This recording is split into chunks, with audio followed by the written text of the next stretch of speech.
ಚಿಕ್ಕಮಗಳೂರು ಮಾತ್ರವಲ್ಲ, ಮಲೆನಾಡಿನಾದ್ಯಂತ ಮಳೆಯ ಆರ್ಭಟ ಜೋರಾಗಿದೆ. ಮಳೆ ಜೊತೆಯಲ್ಲೇ ಗಾಳಿ ಅಬ್ಬರ ಕೂಡ ಹೆಚ್ಚಾಗಿದೆ.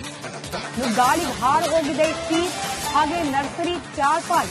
ಶೃಂಗೇರಿಯ ನೆಮ್ಮಾರು ಮೂಲದ ಸುರೇಶ್ ಅನ್ನೋವರಿಗೆ ಸೇರಿದ ನರ್ಸರಿ ಒಳಗೆಲ್ಲ ಮಳೆ ನೀರು ನುಗ್ಗಿದೆ. ಸಸಿಗಳು ಹಾಳಾಗಿದೆ. ಎಡಬಿಡದೆ ಸುರಿತಾ ಇರುವ ಮಳೆಯಿಂದಾಗಿ ಅವಾಂತರವೇ ಸೃಷ್ಟಿಯಾಗಿದೆ.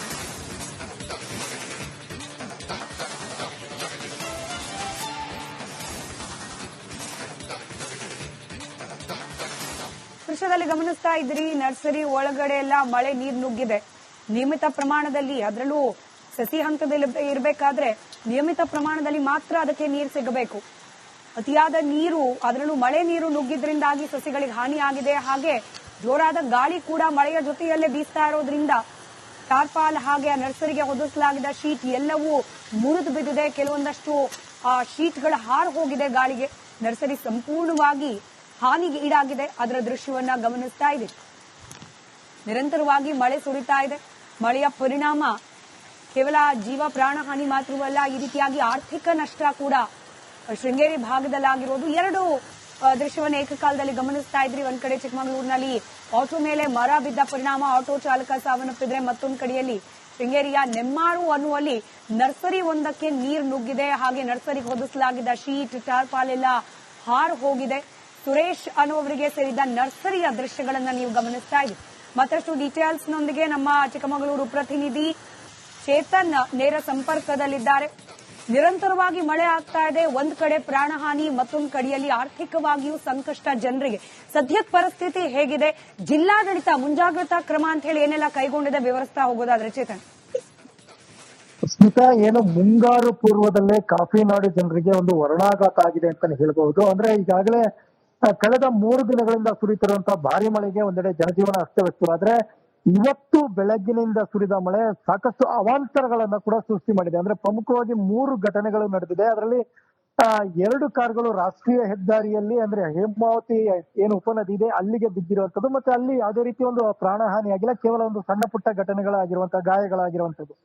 ಆದ್ರೆ ಈಗ ಏನು ಕೊಪ್ಪ ತಾಲೂಕಿನ ಜೈಪುರ ಸಮೀಪ ಏನಿದೆ, ಅಲ್ಲಿ ಒಂದು ಏನು ಆಟೋ ಚಾಲಕ ಏನು ಆಟೋವನ್ನ ಚಲಾಯಿಸಿಕೊಂಡು ಬರ್ತಾ ಇರೋ ಸಂದರ್ಭದಲ್ಲಿ ಏಕಾಏಕಿ ಭಾರಿ ಗಾತ್ರದ ಒಂದು ಮರದ ದಿಂಬೆ ಆಟೋ ಮೇಲೆ ಬಿದ್ದಿದೆ. ಅಲ್ಲೇ ಸ್ಥಳದಲ್ಲೇ ಕೂಡ ಈಗ ರತ್ನಾಕರ್ ಅಂತ, ಏನು 28 ವರ್ಷದ ರತ್ನಾಕರ್ ಆತ ಮೃತಪಟ್ಟಿರುವಂತದ್ದು. ಆತನ ಒಂದು ಬಾಡಿಗೆ ಕೂಡ ಹೋಗಿದ್ದ ಅನ್ನುವಂತ ಮಾಹಿತಿ ಇದೆ. ಅಂದ್ರೆ ಅಲ್ಲಿಂದ ಅವ್ರನ್ನ ಬಾಡಿಗೆಯನ್ನ ಬಿಟ್ಟು ನಂತರ ವಾಪಸ್ ಬರುವಾಗ ಈ ಘಟನೆ ನಡೆದಿದೆ ಅನ್ನುವಂತ ಮಾಹಿತಿಯನ್ನ ಈಗ ಸದ್ಯಕ್ಕೆ ಸ್ಥಳೀಯರು ಕೂಡ ನೀಡ್ತಾ ಇದ್ದಾರೆ. ಇನ್ನು ಮಲೆನಾಡು ಭಾಗದಲ್ಲಿ ಅಂದ್ರೆ ಮೂಡಿಗೆರೆ ಇರ್ಬೋದು, ಕಳಸ, ಕೊಪ್ಪ, ಶೃಂಗೇರಿ, ಎನ್ಆರ್ ಪುರ ಮತ್ತೆ ಚಿಕ್ಕಮಗಳೂರಿನ ಅರ್ಧ ಭಾಗ, ಅಂದ್ರೆ ಚಿಕ್ಕಮಗಳೂರು ನಗರ ಸೇರಿದಂತೆ ಮಲೆನಾಡು ಭಾಗಗಳಲ್ಲಿ ಕೂಡ ಬೆಳಗಿನಿಂದಲೂ ಕೂಡ ಸಾಕಷ್ಟು ಮಳೆ ಆಗ್ತಿದೆ. ಇದರಿಂದ ಅವಾಂತರಗಳು ಕೂಡ ಆಗ್ತಿದೆ. ಕೆಲವೊಂದ್ ಕಡೆ ವಾಹನ ಸವಾರರು ಓಡಾಡ್ಲಿಕ್ಕೆ ಪರದಾಡುವಂತ ಸ್ಥಿತಿ ಕೂಡ ಇದೆ. ಮತ್ತೆ ಹೆಡ್ಲೈಟ್ ಇಲ್ದಲೆ ಮಲೆನಾಡು ಭಾಗದಲ್ಲಿ ವಾಹನಗಳ ಸಂಚರಿಸ ಮಾಡೋಕ್ಕೆ ಸಾಧ್ಯ ಇಲ್ಲ. ಕೊಟ್ಟಿಗೆಹಾರ ಪಟ್ಟಣದಲ್ಲೂ ಕೂಡ ಅಂಗಡಿಗಳಿಗೆ ನೀರು ನುಗ್ಗಿತ್ತು. ಇನ್ನು ಶೃಂಗೇರಿ ಏನಿದೆ ಆ ಭಾಗದಲ್ಲಿ ಮಳೆ ಕೂಡ ಆಗ್ತಾ ಇರುವಂತದ್ದು. ನೆಮ್ಮಾರಲ್ಲಿ ಏನಿದೆ ಒಂದು ನರ್ಸರಿಯನ್ನ ಕೂಡ ಮಾಡ್ಕೊಂಡಿದ್ರು ಸುರೇಶ್ ಅಂತ. ಅವರ ನರ್ಸರಿಯಲ್ಲಿದ್ದಂತ ಸಸಿಗಳು ಸಂಪೂರ್ಣವಾಗಿ ನೀರಿನಿಂದ ಜಲಾವೃತವಾಗಿರುವಂತದ್ದು. ಮತ್ತೆ ಅದಕ್ಕೆ ಹಾಕ್ತಂತ ಶೀಟ್ ಇರ್ಬೋದು, ಟಾರ್ಪಲ್ ಇರ್ಬೋದು, ಎಲ್ಲವೂ ಕೂಡ ಗಾಳಿಗೆ ಹಾರಿ ಹೋಗಿದೆ. ಆ ಮುಂಗಾರು ಮಳೆ ಎಂಟ್ರಿಯ ನಂತರ ಏನು ಮಲೆನಾಡು ಭಾಗದಲ್ಲಿ ಮಳೆ ಅಬ್ಬರಿಸ್ತಿತ್ತು. ಆದ್ರೆ ಈಗ ಮುಂಗಾರು ಎಂಟ್ರಿಗೂ ಮುನ್ನ, ಅಂದ್ರೆ ಮುಂಗಾರಿನ ಪೂರ್ವವೇ ಇವಾಗ ಮಲೆನಾಡಿಗರಿಗೆ ಸಾಕಷ್ಟು ಆತಂಕವನ್ನ ತಂದುಕೊಟ್ಟಿದೆ, ಅವಾಂತರಗಳು ಕೂಡ ಎಬ್ಬಿಸ್ತಿದೆ. ಇನ್ನು ನಾಳೆ ಏನಾದ್ರೂ ಮತ್ತೆ ಇದೇ ರೀತಿ ಮಳೆ ಮುಂದುವರೆದ್ರೆ ಒಂದೆಡೆ ನದಿಗಳ ಹರಿವು ಕೂಡ ಹೆಚ್ಚಳ ಆಗುವಂತ ಸಾಧ್ಯತೆಗಳು ಇರುವಂತದ್ದು. ಒಂದೆಡೆ ಕುದುರೆಮುಖ ಭಾಗದಲ್ಲಿ ಅತಿ ಹೆಚ್ಚು ಕೂಡ ಮಳೆ ಆಗ್ತಿದೆ. ಹಾಗಾಗಿ ನಾಳೆ ನದಿಗಳ ಹರಿವು ಕೂಡ ಹೆಚ್ಚಳ ಆಗುತ್ತೆ. ಇನ್ನು ಜಿಲ್ಲಾಡಳಿತ ಕೆಲವೊಂದು ಸೂಚನೆಗಳನ್ನ ಕೂಡ ಕೊಟ್ಟಿದೆ. ಅಂದ್ರೆ ನದಿಯ ಪಾತ್ರಕ್ಕೆ ತೆರಳಬಾರದು, ಮತ್ತೆ ಪ್ರವಾಸಿಗರು ಎಚ್ಚರಿಕೆಯಿಂದ ಇರಬೇಕು. ದರೆ ಕುಸಿತ ಏನಿದೆ ಅದೊಂದು 88 ಕಡೆಗಳಲ್ಲಿ ಒಂದು ಗುರುತು ಮಾಡಿದೆ. ಅದರಲ್ಲಿ 8 ಕಡೆಗಳಲ್ಲಿ ಮಾತ್ರ ಸಂಪೂರ್ಣವಾಗಿ ಎಚ್ಚರಿಕೆ ಇರಬೇಕು ಅನ್ನುವಂತ ಮಾಹಿತಿಯನ್ನು ಕೂಡ ಈಗ ಸದ್ಯಕ್ಕೆ ನೀಡಿರುವಂತದ್ದು. ಸ್ಮಿತಾ, ಧನ್ಯವಾದ ಚೇತನ್ ಮಾಹಿತಿಗಾಗಿ. ಚಿಕ್ಕಮಗಳೂರು ಮಾತ್ರವಲ್ಲ, ಮಲೆನಾಡಿನಾದ್ಯಂತ ಮಳೆಯ ಆರ್ಭಟ ಜೋರಾಗಿದೆ. ಮಳೆ ಜೊತೆಯಲ್ಲೇ ಗಾಳಿ ಅಬ್ಬರ ಕೂಡ ಹೆಚ್ಚಾಗಿದೆ. ಗಾಳಿಗೆ ಹಾರು ಹೋಗಿದೆ ಶೀಟ್, ಹಾಗೆ ನರ್ಸರಿ ಚಾರ್ಪಾಲ್. ಶೃಂಗೇರಿಯ ನೆಮ್ಮಾರು ಮೂಲದ ಸುರೇಶ್ ಅನ್ನುವರಿಗೆ ಸೇರಿದ ನರ್ಸರಿ ಒಳಗೆಲ್ಲ ಮಳೆ ನೀರು ನುಗ್ಗಿದೆ. ಸಸಿಗಳು ಹಾಳಾಗಿದೆ. ಎಡಬಿಡದೆ ಸುರಿತಾ ಇರುವ ಮಳೆಯಿಂದಾಗಿ ಅವಾಂತರವೇ ಸೃಷ್ಟಿಯಾಗಿದೆ.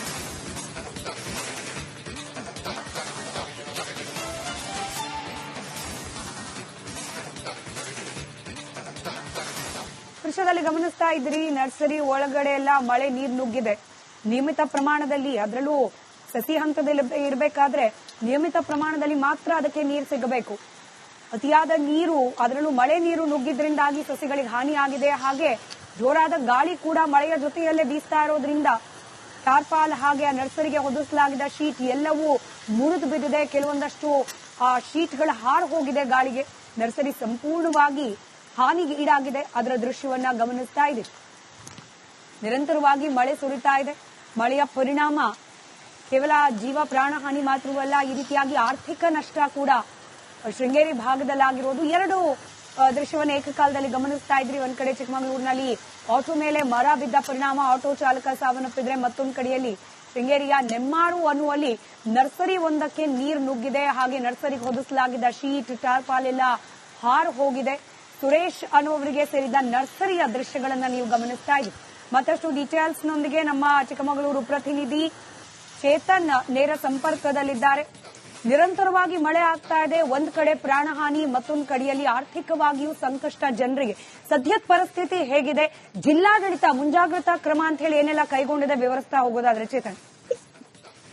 ಸ್ಮಿತಾ, ಏನು ಮುಂಗಾರು ಪೂರ್ವದಲ್ಲೇ ಕಾಫಿ ನಾಡು ಜನರಿಗೆ ಒಂದು ವರುಣಾಘಾತ ಆಗಿದೆ ಅಂತಾನೆ ಹೇಳ್ಬಹುದು. ಅಂದ್ರೆ ಈಗಾಗಲೇ ಕಳೆದ 3 ದಿನಗಳಿಂದ ಸುರಿತಿರುವಂತಹ ಭಾರಿ ಮಳೆಗೆ ಒಂದೆಡೆ ಜನಜೀವನ ಅಸ್ತವ್ಯಸ್ತವಾದ್ರೆ, ಇವತ್ತು ಬೆಳಗ್ಗಿನಿಂದ ಸುರಿದ ಮಳೆ ಸಾಕಷ್ಟು ಅವಾಂತರಗಳನ್ನ ಕೂಡ ಸೃಷ್ಟಿ ಮಾಡಿದೆ. ಅಂದ್ರೆ ಪ್ರಮುಖವಾಗಿ 3 ಘಟನೆಗಳು ನಡೆದಿದೆ. ಅದರಲ್ಲಿ 2 ಕಾರುಗಳು ರಾಷ್ಟ್ರೀಯ ಹೆದ್ದಾರಿಯಲ್ಲಿ, ಅಂದ್ರೆ ಹೇಮಾವತಿ ಏನು ಉಪನದಿ ಇದೆ ಅಲ್ಲಿಗೆ ಬಿದ್ದಿರುವಂತದ್ದು. ಮತ್ತೆ ಅಲ್ಲಿ ಯಾವುದೇ ರೀತಿ ಒಂದು ಪ್ರಾಣಹಾನಿ ಆಗಿಲ್ಲ, ಕೇವಲ ಒಂದು ಸಣ್ಣ ಪುಟ್ಟ ಘಟನೆಗಳಾಗಿರುವಂತಹ, ಗಾಯಗಳಾಗಿರುವಂತದ್ದು. ಆದ್ರೆ ಈಗ ಏನು ಕೊಪ್ಪ ತಾಲೂಕಿನ ಜೈಪುರ ಸಮೀಪ ಏನಿದೆ, ಅಲ್ಲಿ ಒಂದು ಏನು ಆಟೋ ಚಾಲಕ ಏನು ಆಟೋವನ್ನ ಚಲಾಯಿಸಿಕೊಂಡು ಬರ್ತಾ ಇರೋ ಸಂದರ್ಭದಲ್ಲಿ ಏಕಾಏಕಿ ಭಾರಿ ಗಾತ್ರದ ಒಂದು ಮರದ ದಿಂಬೆ ಆಟೋ ಮೇಲೆ ಬಿದ್ದಿದೆ. ಅಲ್ಲೇ ಸ್ಥಳದಲ್ಲೇ ಕೂಡ ಈಗ ರತ್ನಾಕರ್ ಅಂತ, ಏನು 28 ವರ್ಷದ ರತ್ನಾಕರ್ ಆತ ಮೃತಪಟ್ಟಿರುವಂತದ್ದು. ಆತನ ಒಂದು ಬಾಡಿಗೆ ಕೂಡ ಹೋಗಿದ್ದ ಅನ್ನುವಂತ ಮಾಹಿತಿ ಇದೆ. ಅಂದ್ರೆ ಅಲ್ಲಿಂದ ಅವ್ರನ್ನ ಬಾಡಿಗೆಯನ್ನ ಬಿಟ್ಟು ನಂತರ ವಾಪಸ್ ಬರುವಾಗ ಈ ಘಟನೆ ನಡೆದಿದೆ ಅನ್ನುವಂತ ಮಾಹಿತಿನ ಈಗ ಸದ್ಯಕ್ಕೆ ಸ್ಥಳೀಯರು ಕೂಡ ನೀಡ್ತಾ ಇದ್ದಾರೆ. ಇನ್ನು ಮಲೆನಾಡು ಭಾಗದಲ್ಲಿ, ಅಂದ್ರೆ ಮೂಡಿಗೆರೆ ಇರ್ಬೋದು, ಕಳಸ, ಕೊಪ್ಪ, ಶೃಂಗೇರಿ, ಎನ್ಆರ್ಪುರ ಮತ್ತೆ ಚಿಕ್ಕಮಗಳೂರಿನ ಅರ್ಧ ಭಾಗ, ಅಂದ್ರೆ ಚಿಕ್ಕಮಗಳೂರು ನಗರ ಸೇರಿದಂತೆ ಮಲೆನಾಡು ಭಾಗಗಳಲ್ಲಿ ಕೂಡ ಬೆಳಗಿನಿಂದಲೂ ಕೂಡ ಸಾಕಷ್ಟು ಮಳೆ ಆಗ್ತಿದೆ. ಇದರಿಂದ ಅವಾಂತರಗಳು ಕೂಡ ಆಗ್ತಿದೆ. ಕೆಲವೊಂದ್ ಕಡೆ ವಾಹನ ಸವಾರರು ಓಡಾಡ್ಲಿಕ್ಕೆ ಪರದಾಡುವಂತ ಸ್ಥಿತಿ ಕೂಡ ಇದೆ. ಮತ್ತೆ ಹೆಡ್ಲೈಟ್ ಇಲ್ದಲೆ ಮಲೆನಾಡು ಭಾಗದಲ್ಲಿ ವಾಹನಗಳ ಸಂಚರಿಸ ಮಾಡೋಕ್ಕೆ ಸಾಧ್ಯ ಇಲ್ಲ. ಕೊಟ್ಟಿಗೆಹಾರ ಪಟ್ಟಣದಲ್ಲೂ ಕೂಡ ಅಂಗಡಿಗಳಿಗೆ ನೀರು ನುಗ್ಗಿತ್ತು. ಇನ್ನು ಶೃಂಗೇರಿ ಏನಿದೆ ಆ ಭಾಗದಲ್ಲಿ ಮಳೆ ಕೂಡ ಆಗ್ತಾ ಇರುವಂತದ್ದು. ನೆಮ್ಮಾರಲ್ಲಿ ಏನಿದೆ ಒಂದು ನರ್ಸರಿಯನ್ನ ಕೂಡ ಮಾಡ್ಕೊಂಡಿದ್ರು ಸುರೇಶ್ ಅಂತ. ಅವರ ನರ್ಸರಿಯಲ್ಲಿದ್ದಂತ ಸಸಿಗಳು ಸಂಪೂರ್ಣವಾಗಿ ನೀರಿನಿಂದ ಜಲಾವೃತವಾಗಿರುವಂತದ್ದು. ಮತ್ತೆ ಅದಕ್ಕೆ ಹಾಕ್ತಂತ ಶೀಟ್ ಇರ್ಬೋದು, ಟಾರ್ಪಲ್ ಇರ್ಬೋದು, ಎಲ್ಲವೂ ಕೂಡ ಗಾಳಿಗೆ ಹಾರಿ ಹೋಗಿದೆ. ಆ ಮುಂಗಾರು ಮಳೆ ಎಂಟ್ರಿಯ ನಂತರ ಏನು ಮಲೆನಾಡು ಭಾಗದಲ್ಲಿ ಮಳೆ ಅಬ್ಬರಿಸ್ತಿತ್ತು. ಆದ್ರೆ ಈಗ ಆ ಮುಂಗಾರು ಎಂಟ್ರಿಗೂ ಮುನ್ನ, ಅಂದ್ರೆ ಮುಂಗಾರಿನ ಪೂರ್ವವೇ ಇವಾಗ ಮಲೆನಾಡಿಗರಿಗೆ ಸಾಕಷ್ಟು ಆತಂಕವನ್ನ ತಂದು